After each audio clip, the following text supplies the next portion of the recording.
Well, I think that's it. I'm going to get started, folks. It's good to see you all. My name's Amy Kaczynski, and today I'm going to be talking about one of my favorite sword fighting books, Gideon the Ninth, in honor of the release of Tamsin Muir's third novel, Nona the Ninth. I've called this presentation Hobbling Your Protagonist, or Fighting with a Toothpick in Gideon the Ninth. So, one of the things I really enjoyed about this particular book, it includes the Loch Tomb series, Gideon, Harrow, and Nona. Um, and it's a brilliant example of how to hackle a character that you've created that is very, very strong or very talented at something. So we've got a few tools here that we're going to talk about: longsword and rapier. Longsword, the sword we're specifically talking about in Gideon the Ninth is a two-handed longsword. So between 4 to 7 pounds, depending on what you're looking at. And there's a lot of controversy about this depending on who you're talking to. Some people insist that they had to be at least 10 pounds, which, let me tell you, holding 10 pounds out at the end of your arm length is not something I would want to do for very long. And I've been working in the bladed arts for 12 to 15 years these days. So, longsword, about 4 to 7 pounds, 60 to 70 inches. And the things that you focus on with this tool, with this weapon, is strength, stamina, and versatility. And that may sound a little odd, coming from, a giant hunk of steel on the end of a handle. But the nice thing about a longsword, especially a two-handed longsword, is that you can shorten your range really easily. You just have to be wearing some good hand protection so that you don't cut yourself. When you grab the blade, as well as holding onto the hilt, and you can use it to smack with the pommel. You can bring the blade in closer because you can keep it closer to your body. With a rapier, that's not something that's generally done, mostly because most rapiers, especially Olympic fencing rapiers, you don't get any points for using the edge. And in the long, long ago, when people actually fought with rapiers, sometimes they weren't edged on either side. Sometimes they were. But for the most part, they were a thrusting weapon. Significantly lighter, although not as much lighter than you would might otherwise expect. Rapiers are of a surprising similarity.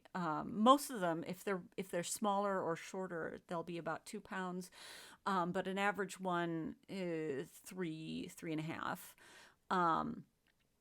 They are slightly shorter than a longsword, 40 to 50 inches, and the things that you focus on in a rapier is the mobility, the speed, and the precision. It is unbelievable how quickly a sword fighter who is practiced at using a rapier can move that blade from one place to another and can just very easily parry things out of the way that, unless you're coming through like a freight train with the longsword, it's an incredibly useful weapon. And there's a good reason that it's still popular even amongst, people like in the historical martial arts community who love doing rapier. It requires so much precision that it can be deeply satisfying to get it right. It's fun. It is less tiring sometimes than a longsword, depending on how you choose to wield them. So the weapons are very, very similar, but not necessarily in terms of their physical properties. It's more about how you use them. Oh, goodness. So the next thing, yes, if you bring in a superhero make sure you give him kryptonite too. And this is where we tie in directly to Gideon the Ninth, because you've got a main character that is supposed to be brilliant at two-handed longsword. She's been fighting since she was a child. The first time she could hold it in her hands for long enough to start working with it, she's been working on it. And she's probably, in her 20s now, I think. So you need to make sure, if you've got a character that is that strong, you need to hobble them from the beginning so that they don't just take over the story and complete everything immediately. You need to have somebody who has to struggle just as much as anyone in a character who is a main character. So I'm going to let's see here. How do I want to do this? So one of the obstacles that Gideon runs into is the fact that she is a very blunt person. But because of her her requirements, her role that she needs to play in this this first novel, she has to pretend to be something she's not. She's a longsword fighter. She has to pretend to be a rapier fighter. She is a blunt, charismatic person who has to keep silent for a large chunk of the book. So you're keeping that character. Tamsin Muir is keeping that character back on her heels, unable to move easily or comfortably, which means that she has to work for it. These kinds of obstacles keep the plot more interesting and keep it from going so fast that you lose interest in your readers. One of the best things that she does, I think, Tamsin Muir does, is that she manages to establish how good Gideon is without letting you see it until the very end of the book. And you see her come into her own, and it's almost a catharsis, even though we haven't hit the catharsis of the book. And it's as somebody who both writes and does martial arts regularly, this has been a deeply fun thing for me to work on. So what I'd like to do next is to read some things from the book to demonstrate some of the things I've been talking about. So this first one is from very early on in the book. And it is Gideon and her trainer, Iglamene, at the ninth house. For a normal swordswoman to reach the standard of a house cavalier primary, you'd need years. For Nav, 3 months. I haven't agreed to Stone Cold Dick, said Gideon, and I don't care how badass cavaliers are meant to be. I hate rapiers. All that bouncing around makes me feel tired. Now, a two-hander, that's a swordswoman's sword. So the thing that this is demonstrating for me is that it's like, this particular book is just a masterclass in voice. She is so much fun to read. And I dare anyone to read Stone Cold Dick there and not giggle a little bit. But she's demonstrating her worldview, and she's demonstrating what she feels comfortable doing. She doesn't like bouncing around.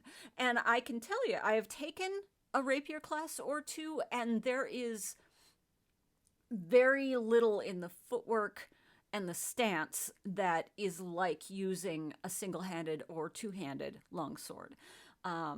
You tend to have, with rapier, you tend to put your right shoulder towards your enemy, the sword kind of acting as your shield. Sometimes you'll end up with what's called a main gauche, or a left-hand weapon that is smaller but of a similar style to a rapier. And that's often used to block or trap your opponent's weapon.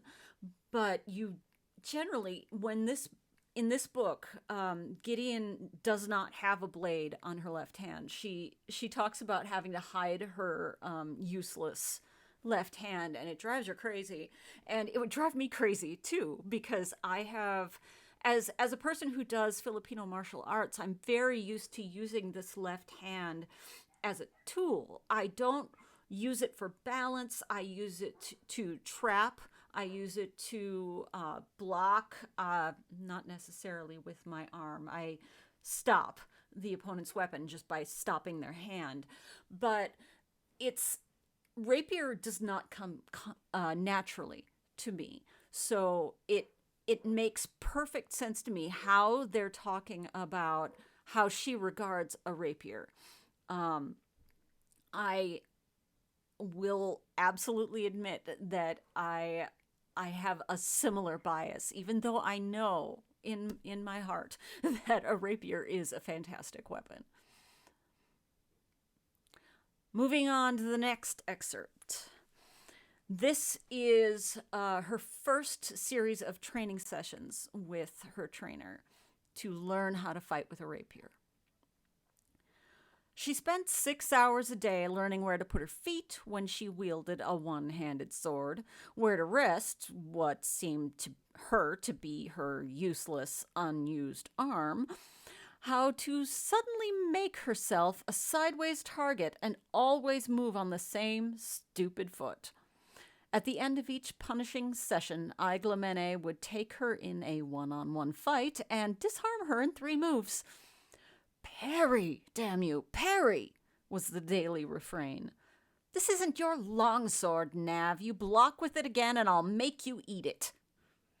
So, first of all, that's a lovely description of how a swords trainer would speak. I can't imagine a better drill sergeant than this woman, although I don't know if I would want to learn from her. I tend to prefer to have a little more fun, but then also I am not fighting for my life. So there's that. However, this section again describes how very difficult it is to switch gears as a fighter. You learn intellectually all the moves that you're supposed to do. You understand how the blade works, but most of your training is about getting your body to the same place. And there's a saying that goes around the martial arts community of it takes you 1,000 repetitions to get something into your body, but it takes 10,000 to retrain a habit. So this is a woman who is fighting all of her habits, all of her instincts. And she has to figure this out in, I think the book says later, like 11 weeks before she and Harrow have to go to meet the other people who are candidates to be lictor. So she has to be able to, at the very least, look like she knows what she's doing. And that's a very short amount of time, even for an expert swords person, even for a swords person who has even gotten close to it. Like if I were, most of the swords I work with are not two-handed long swords. They are at best one-handed long swords, sometimes closer to short swords, like say maybe 32 inches long. I would struggle to get the footwork and the balance correct after such a short time. So the fact that she does manage to do that, again, speaks to her skill level and her talent level as a martial artist, even though she doesn't do it quite perfectly. Moving on to the next section, this is her first sparring match after she and Harrow have arrived and meet all of the other house members. This is her fight with Marcus of the Fifth House. "To the first touch," said their arbiter, badly hiding her rising excitement. "Clavicle to sacrum, arms exception. call. Now, to pause here, what this means is the arbiter is defining the parts of the body that count when we're talking about first touch. So the battle is going to be to the first touch, the first person who manages to get their blade on these specific parts of the body, from the collarbone to the sternum. So a relatively small chunk of the body, and the arms are accepted from this.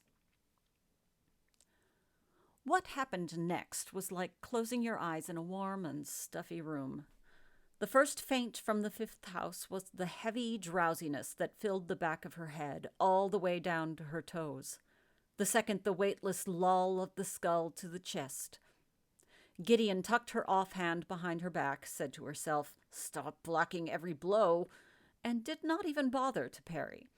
She pivoted away, each syrup-slow thrust without even meeting it, bent back from the follow-up with the dagger like they had agreed beforehand where it would fall.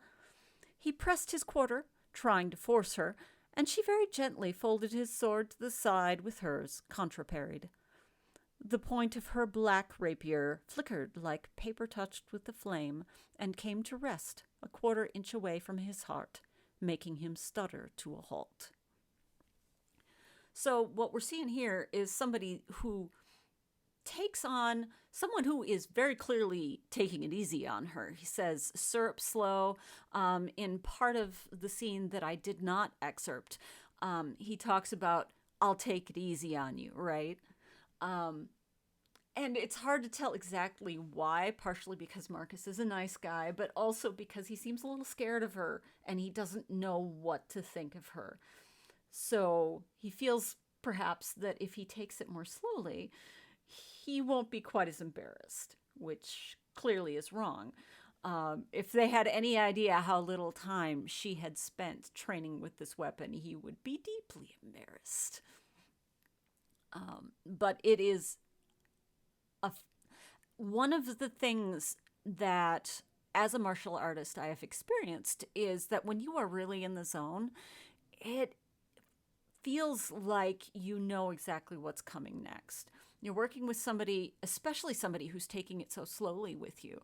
It's easy to see the origin of every move and get it out of the way, and you have enough time to figure out what you're going to do next and execute it. Moving on to the next section.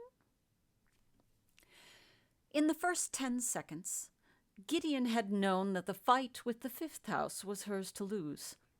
It took her 20 seconds to come to a very important discovery about the house of the third.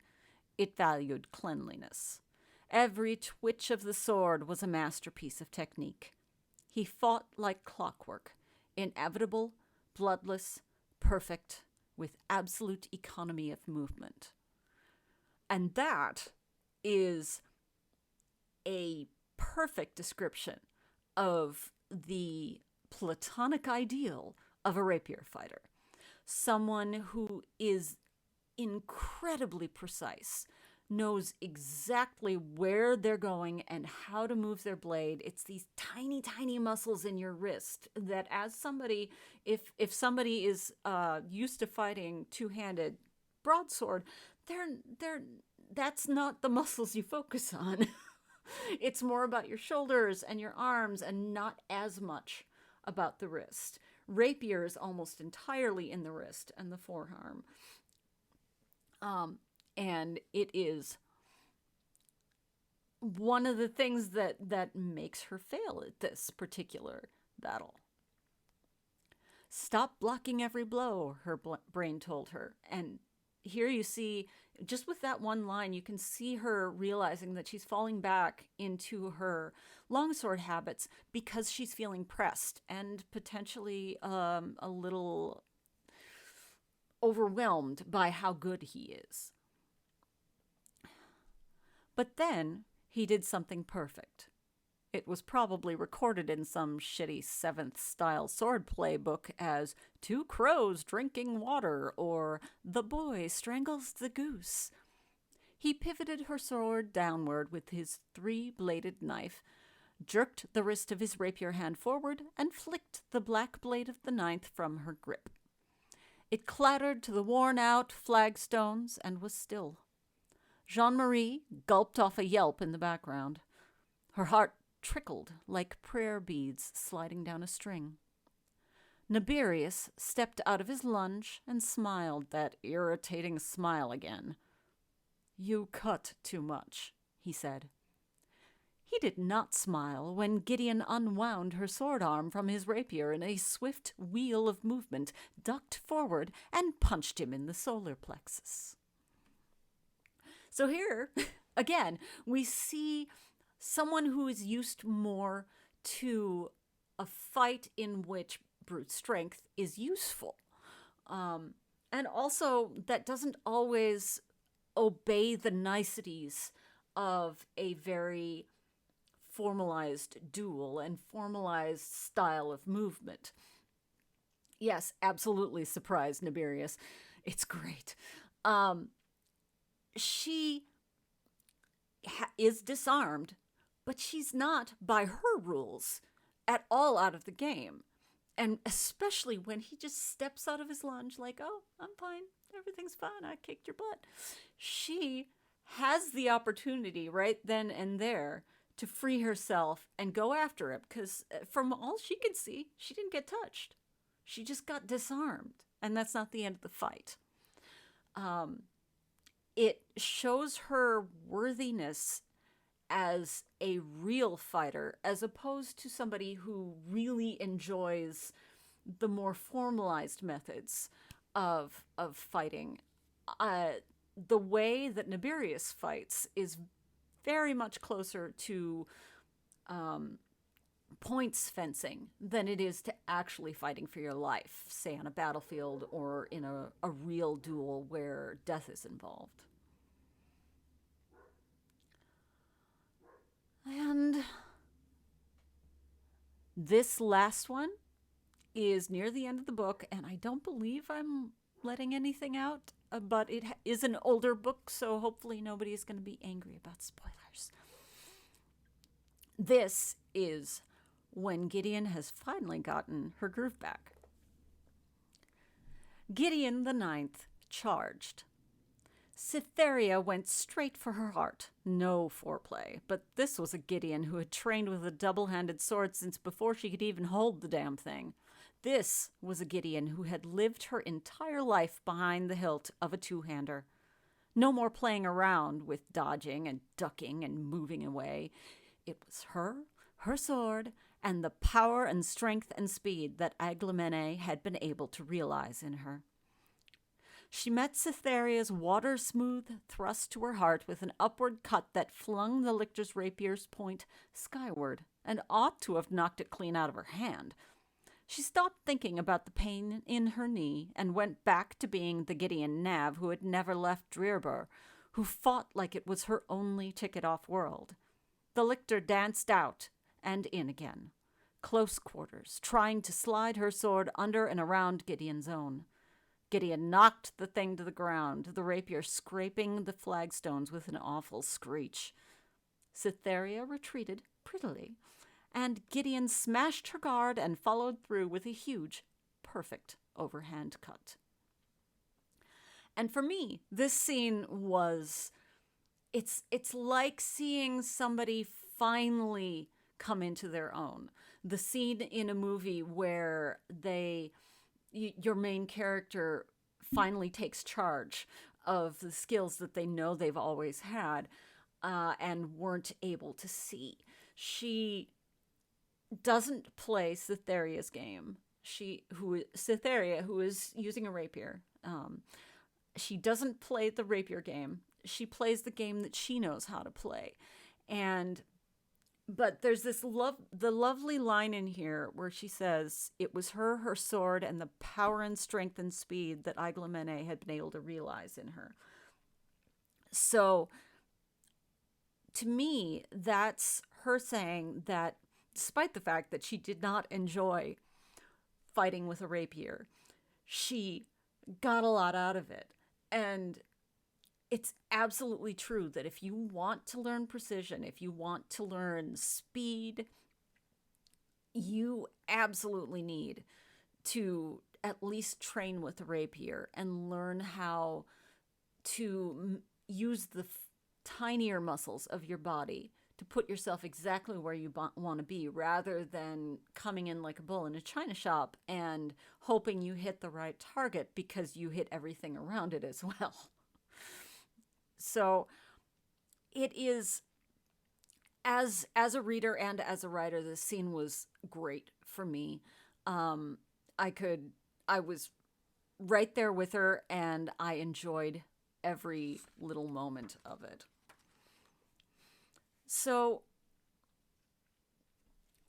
my thought on this book, and to a certain extent, Harrow, which did not have the same sort of fight scenes or the same sort of um, proficiency with the weapon that was implied. It was more, Harrow is more about trying to live up to what your brain says that you can do, even though your body has no skill in it whatsoever. Um, it is deeply satisfying to me, and you can tell that Tamsin Muir worked with a sword fighter. There's actually an article on Tor.com that where there's an interview with the person that Tamsin worked with. I'm going to put a link in chat to that article. You can do it now. Paste. There we go. And in that one, you can see very clear specifics of how she managed to work with somebody who's done both longsword and rapier, and who loves both, and what she found to be the important parts of a fight scene. I feel like anyone who wants to write a fight scene should at least read through that article, because it has a lot to do with getting the craft of swordplay right inside the craft of writing. And so that was my for more information. You can also go look at the websites for HEMA, that's HEMA, the historically accurate martial arts groups that are around town. You could go and hang out with those people. They would happily tell you anything you want to know. They let you handle their weapons, which are all blunted, so you don't need to worry about hurting yourself, other than like if you drop it on your toe, because they're not light. But look into talking to people who actually fight and move forward from there. And if anyone has any questions, I would love to answer them. But otherwise, that's my spiel for the day.